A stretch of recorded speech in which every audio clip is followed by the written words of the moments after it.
Bonjour, ceci est une petite aide pour les 3 premières questions de l'activité 4. Donc, on parle dans cette activité de la fonction f de x égale x carré, donc la fonction carré.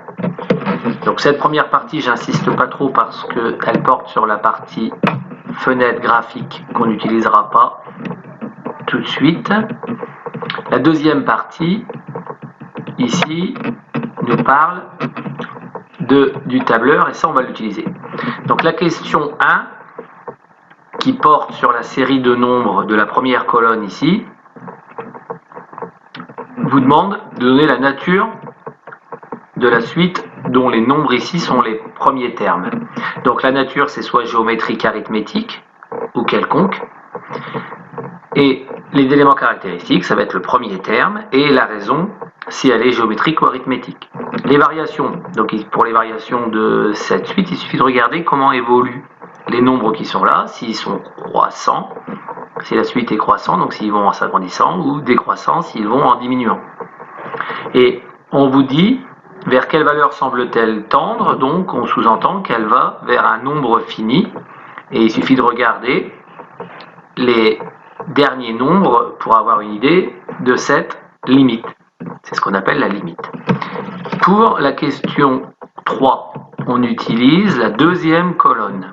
Et donc, on étudie dans cette deuxième colonne l'évolution de f de 1, puisque a vaut 1, f de 1 plus h moins f de 1 sur h, donc la quantité qui est calculée ici, en fonction des valeurs de h, puisque dans la formule, on retrouve A2, qui correspond à une case de la colonne A.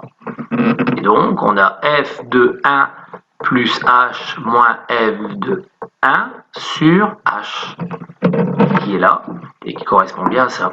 Et donc, on vous demande, lorsque h se rapproche de 0, donc lorsque l'on évolue dans cette colonne-là, qu'est-ce qui se passe pour les nombres ici quand on évolue dans le même sens?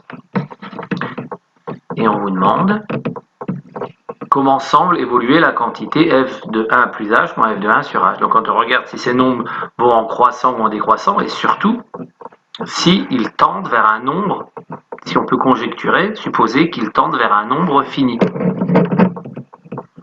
Si ils se rapprochent d'un nombre fini, alors lorsque h tend vers 0, ce qui est bien le cas dans le tableur, alors ce nombre fini, on dira que c'est le nombre dérivé de f en 1, puisque a ici vaut 1. Si ça tend, je le répète, vers un nombre fini, on dit que f est dérivable en 1, et le nombre fini vers lequel tend cette quantité, c'est ce qu'on appellera f' de 1, le nombre dérivé de f en 1. Donc dans l'exemple ici, il suffit de regarder vers quel nombre tend f de 1 plus h moins f de 1 sur h, pour trouver la valeur de f' de 1. Voilà, donc je ferai une autre vidéo pour les questions suivantes.